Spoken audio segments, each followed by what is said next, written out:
En este video voy a hablar por qué fracasan o tienen éxito los países y vamos a analizar un poco sobre el caso de El Salvador. Para eso tenemos que saber que la principal respuesta a esto es según el tipo de instituciones que tenga un país. Existen dos tipos, existen las instituciones inclusivas y las instituciones extractivas. Las instituciones extractivas se caracterizan por la concentración del poder, también un conflicto constante de poder y además crean un círculo vicioso. Ese círculo vicioso es que esas acciones que ya están perjudicando al país generan y perpetúan este tipo de comportamiento.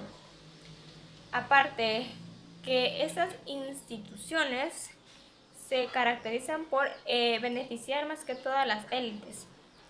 En cambio, las instituciones inclusivas se encargan de una distribución más equitativa de los recursos. También motiva e incentiva a la población a que participe en la economía. Estas instituciones crean un círculo virtuoso. Este círculo virtuoso se basa de que estas acciones que ya están ayudando a la economía y el país generan acciones que seguirán mejorando a esta. Y vamos a analizar un poco sobre la historia de El Salvador, debido a que podríamos decir de que simplemente podemos cambiar las instituciones y ya tenemos todo resuelto, pero no, ya que estas instituciones al cambiar una va acompañado de una coyuntura crítica. ¿Qué es una coyuntura crítica? Son grandes cambios que estas pueden afectar, pueden debilitar el control de las élites, lo que hace más propenso a que exista un cambio de instituciones, pero también puede ser que las refuerce. Comenzaremos 30 años después de que Cristóbal Colón descubrió América, específicamente cuando los españoles llegaron a El Salvador, que fue en 1522. Muchos de los nativos en ese tiempo que se dedicaban al cuidado de las milpas, de las tierras u otras actividades que eran para la producción de alimentos, todas esas actividades se vieron interrumpidas debido a que ahora tenían que cubrir las peticiones que pedían los españoles. Estas peticiones eran recolectar oro, plata y piedras preciosas y también madera. Todas estas debían ser dadas a los españoles. Cabe destacar que pasaron 3 siglos desde que 3 siglos que se vieron sometidos los indígenas por los españoles.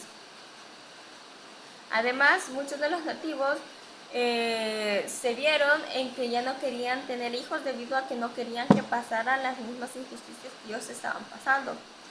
Aparte de que al realizar trabajos forzosos también se les impuso lo que es su idioma, su religión. Y ya el 16 de septiembre de 1821 se proclama la independencia de El Salvador de España. En el siglo XIX, desde 1870 a 1900, se establecieron las bases económicas de la República Agraria de El Salvador. Estas actividades fueron impulsadas por las nuevas élites emergentes, las cuales más adelante tratan de imponer su control sobre los trabajadores para el beneficio de ellos, por lo cual las cosas no cambiaron mucho. Gracias a la expansión cafetalera, la economía creció a un ritmo agigantado. Aunque no se tiene una cifra precisa sobre el crecimiento económico de ese entonces, se estima de que trajo la modernización de la infraestructura y la atracción de nuevos inversores. Aparte, los trabajadores de ese entonces trabajaban en las tierras de las élites, los cuales se miraban obligados a trabajar largas horas de jornada, y los pagos que les daban a ellos ni siquiera les alcanzaba para poder vivir su día a día. Después de esto llegó la dictadura de Maximiliano Hernández Martínez, que duró aproximadamente 13 años, desde 1931 a 1944. Con solo 2 meses al poder, Maximiliano Hernández Martínez se dio el primer golpe de estado contra él.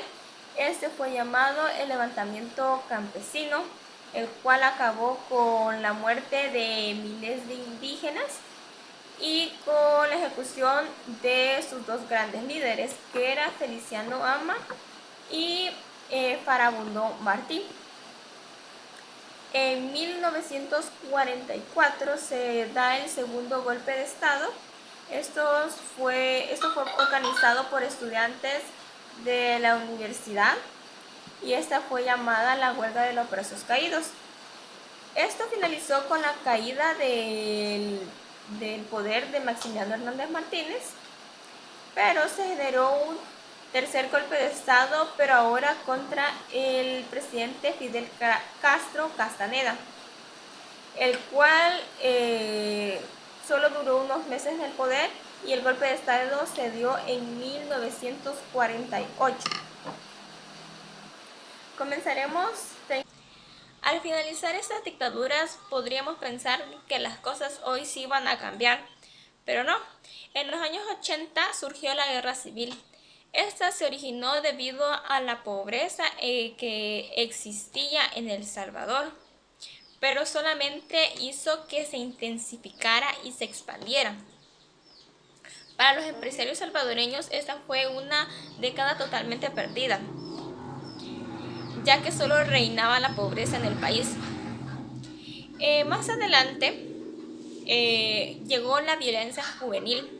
Esta violencia juvenil fue protagonizada por los jóvenes, debido a que pertenecían a grupos delictivos, pero podríamos preguntarnos por qué se unían a estos grupos delictivos si al final muchos de ellos terminaban muertos, y era debido a que esto generaba un cierto estatus y habían normas claras dentro de estos grupos delictivos, habían normas claras de lealtad y además encontraban como una red de apoyo.